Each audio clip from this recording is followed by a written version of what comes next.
Hello everyone, welcome back to my channel. आज का हमारा टॉपिक है closure set of an attribute. अब हमें फंक्शन डिपेंडेंसीज हम डिस्कस कर चुके हैं, कैसे वैलिड है क्या नहीं है। अब हमें क्या होगा, कुछ फंक्शन डिपेंडेंसीज गिवन होंगी और हमें उनका क्लोजर सेट निकालना। क्लोजर सेट का क्या मीनिंग रहेगा? सपोज करो हमारे पास एक रिलेशनल टेबल है जिसमें 3 एट्रीब्यूट है ए बी सी और फंक्शन डिपेंडेंसीज गिवन है A tends to B and B tends to C.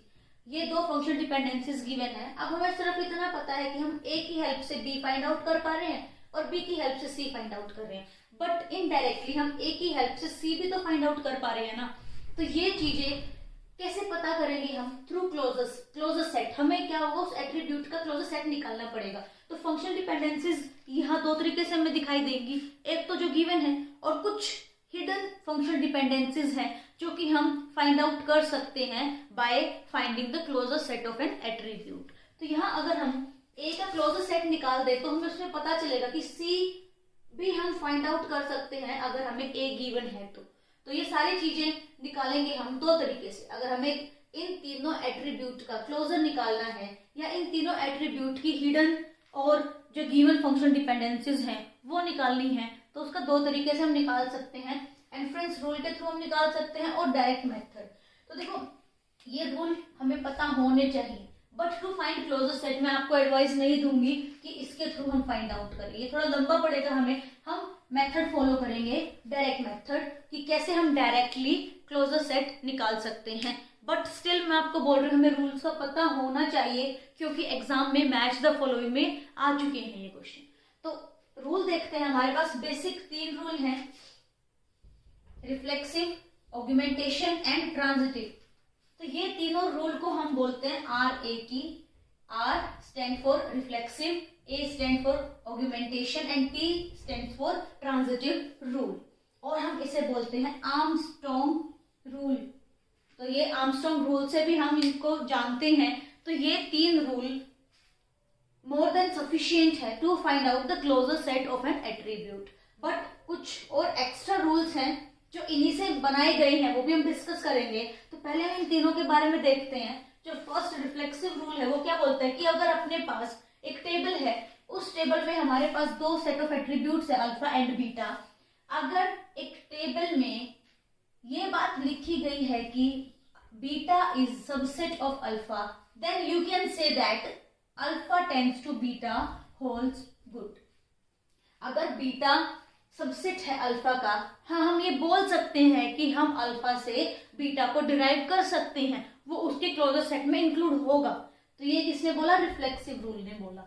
Second discuss करते हैं ऑगमेंटेशन। ऑगमेंटेशन रूल क्या बोल रहा है कि अगर अपने पास सिंपल एक function dependency alpha tends to beta और हम कुछ नया एट्रीब्यूट उसमें ऐड करना चाह रहे हैं, तो हम सेम पोजीशन में यहां ऐड कर सकते हैं। जैसे कि अगर सपोज करो A टेंड्स टू B है, तो मैं यहाँ इजिली लिख सकती हूँ AD tends to BD। Same position पे हम नया एट्रीब्यूट इंट्रोड्यूस करा सकते हैं। 1 करा लो, 2 करा लो, आपकी भी शक कितना ऐड करा सकते हो यहाँ पे। हाँ, अगर ऐसा कुछ दिखेगा इट मीन्स वो भी उसका क्लोजर सेट में इंक्लूड होगा। नेक्स्ट थर्ड रूल जो बोल रहा है transitivity rule. Alpha tends to beta is given, beta tends to gamma is also given. तो आप बोल सकते हो अल्फा टेंड्स टू गामा, ये भी हमारा वैलिड होगा, ये भी होल्ड करेगा। जैसे कि यही एग्जांपल था, A tends to B, B tends to C, तो मैं यहां बोल सकती हूँ AC tends to C also.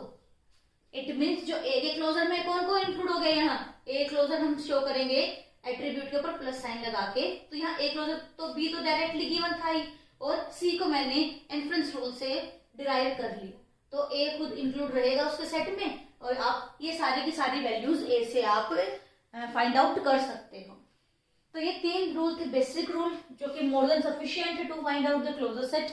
But कुछ रूल और हैं, आगे डिस्कस करते हैं। जो 4th रूल है यूनियन रूल। अगर आपके पास अल्फा सेम है और यहाँ कुछ भी एट्रीब्यूट्स गिवन है, बहुत मोर देन 2 भी हो सकते हैं यहाँ पे, तो आप उन सबको मर्ज कर सकते हो, यूनियन कर सकते हो, एक साथ मर्ज करके आप लिख सकते हो। ऐसा लिखना गलत नहीं होगा।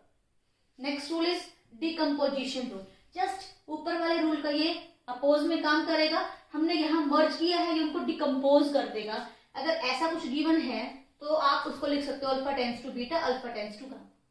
ये गलत नहीं होगा ऐसा लिखना, ये भी सही रहेगा। नेक्स्ट है सूडो ट्रांजिटिव रूल। अब ट्रांजिटिव रूल तो हमें पता है, alpha tends to beta, beta tends to gamma था अपने पास, बट यहाँ बोल रहा है अल्फा टेंस टू बीटा, और यहाँ बीटा भी है बट उसके साथ एक और एट्रीब्यूट है गामा, उससे हम डेल्टा इंट्रोड्यूस करा पा रहे हैं। तो आप बोल सकते हो कि अल्फा से भी हम डेल्टा लेके आ सकते हैं, बट जो एक्स्ट्रा ऐड हुआ वो भी साथ रहेगा।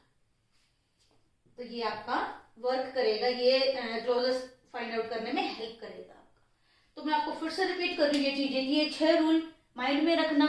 कौन सा रूल, ये वाली इक्वेशन किस रूल के अंदर आ रही है, ये माइंड में रखना, क्योंकि मैच द फॉलोइंग में यहाँ से गेट और नेट में क्वेश्चन आए हुए हैं, पूछ लेते हैं। बट क्लोजेस्ट सेट निकालने के लिए हम कौन सा मेथड फॉलो करेंगे, डायरेक्ट मेथड फॉलो करेंगे। वो देखते हैं कैसे हम डायरेक्टली क्लोजेस्ट सेट निकाल सकते हैं एट्रीब्यूट का। डायरेक्ट मेथड से देखते हैं कैसे हम फाइंड आउट कर सकते हैं क्लोजेस्ट सेट। आपको गिवन रहेगा एक टेबल, उसके एट्रीब्यूट्स गिवन है और कुछ फंक्शन डिपेंडेंसीज गिवन है। अब मुझे इस क्वेश्चन में फाइंड आउट करना है ए बी का क्लोजर क्या होगा। तो फर्स्ट स्टेप क्या रहेगा, अगर हमें किसी भी एट्रीब्यूट का, सिंगल एट्रीब्यूट का भी निकाल सकते हो आप, मल्टीपल एट्रीब्यूट्स का भी क्लोजर निकाल सकते हो। जैसे यहाँ पे 2 एट्रीब्यूट इंक्लूड है ए और बी, इन दोनों का हमें इकट्ठा क्लोजर निकालना है। तो कैसे, सबसे पहले तो जो गिवन है उसी को हम इंक्लूड कर लेंगे कि ए बी खुद को तो फाइंड आउट कर ही रहा है। अगर वो ए बी हमारे पास है, इट मीन्स हमारे पास ए बी की तो वैल्यू है, तो हम इसके क्लोजर सेट में क्या लिख देंगे, ए बी। अब फंक्शन डिपेंडेंसीज चेक कर रहे हैं, ए बी की हेल्प से हम और कौन से एट्रीब्यूट को फाइंड कर पा रहे हैं, सर्च कर पा रहे हैं। तो फर्स्ट फंक्शन डिपेंडेंसी बोल रहा है कि ए बी से हम कहाँ जा पा रहे हैं, सी पे।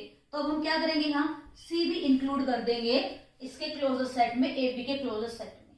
अब अपने पास जो गिवन है इनकी हेल्प से क्या हम किसी और एट्रीब्यूट को भी डिराइव कर पा रहे हैं। फॉर एन एग्जाम्पल बीसी की हेल्प से हम ए और डी को लेके आ रहे हैं। ए अपने पास ऑलरेडी है, डी नहीं है, तो हम डी को भी इंक्लूड कर लेंगे यहाँ पे। तो बीसी की हेल्प से हम डी को भी इंट्रोड्यूस करा पाए, सर्च कर पाए।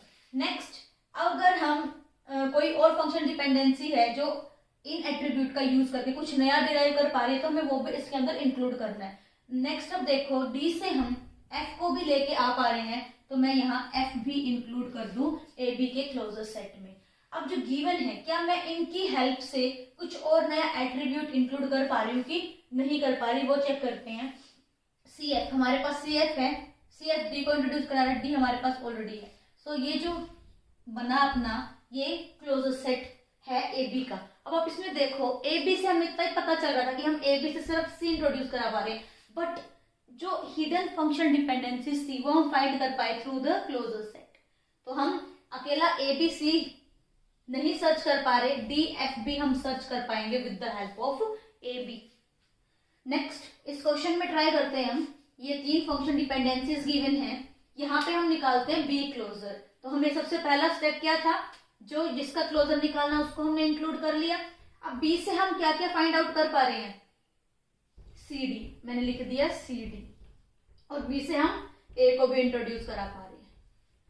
अब क्या बचा, क्या ए डी की हेल्प से हम ई को ले पा रहे हैं, हाँ ले पा रहे हैं। तो यहाँ हम बी क्लोजर फाइंड आउट कर चुके हैं। बी क्लोजर में सारे के सारे एट्रीब्यूट्स आ गए। तो बी एक ऐसा एट्रीब्यूट है जो हर किसी को फाइंड आउट या सर्च कर पाएगा टेबल में। एडी का क्लोजर हम निकालेंगे तो सबसे पहले क्या इंक्लूड करेंगे, एडी को तो इंक्लूड करेंगे ही करेंगे। उसके बाद एडी से हम कहाँ जा रहे हैं, ई पे जा रहे हैं। अब क्या हमारे पास यहाँ बी है जो इसके अंदर इंक्लूड नहीं है बी, तो इसका क्लोजर इतना ही होगा, ए डी ई। तो आपको क्लियर होगा कि डायरेक्ट मेथड से हम इजिली, बहुत ही जल्दी हम क्लोजर निकाल पा रहे हैं। अब यहाँ पे आप इसी क्वेश्चन में ट्राई करो, क्या मैं डी का क्लोजर निकाल पाऊंगी। डी क्लोजर देखते हैं, डी सबसे पहले लिख लिया यहाँ पे मैंने, उसके बाद डी से हमें क्या मिल रहा है, एफ मिल रहा है, ठीक है। अब आप लेफ्ट हैंड साइड जितने भी अल्फाज हैं वहां हम चेक करेंगे कि क्या डी एफ है कहीं पे, नहीं, हम डी एफ यहाँ हमें विजिबल नहीं है, तो हम कुछ और फाइंड आउट नहीं कर पाएंगे, किसी और एट्रीब्यूट को इंट्रोड्यूस नहीं करा पाएंगे, तो इसका क्लोजर इतना ही रहेगा। तो होप आपको क्लियर होगा कि डायरेक्ट मेथड से हम कैसे क्लोजर निकाल रहे हैं। ये डायरेक्ट मेथड हमें काफी हेल्प करेगा आगे नॉर्मलाइजेशन फाइंड आउट करने में, कैंडिडेट की फाइंड आउट करने में, क्लोजर सेट की काफी मदद मिलेगी हमें। होप आपको ये लेक्चर क्लियर है। Thank you so much.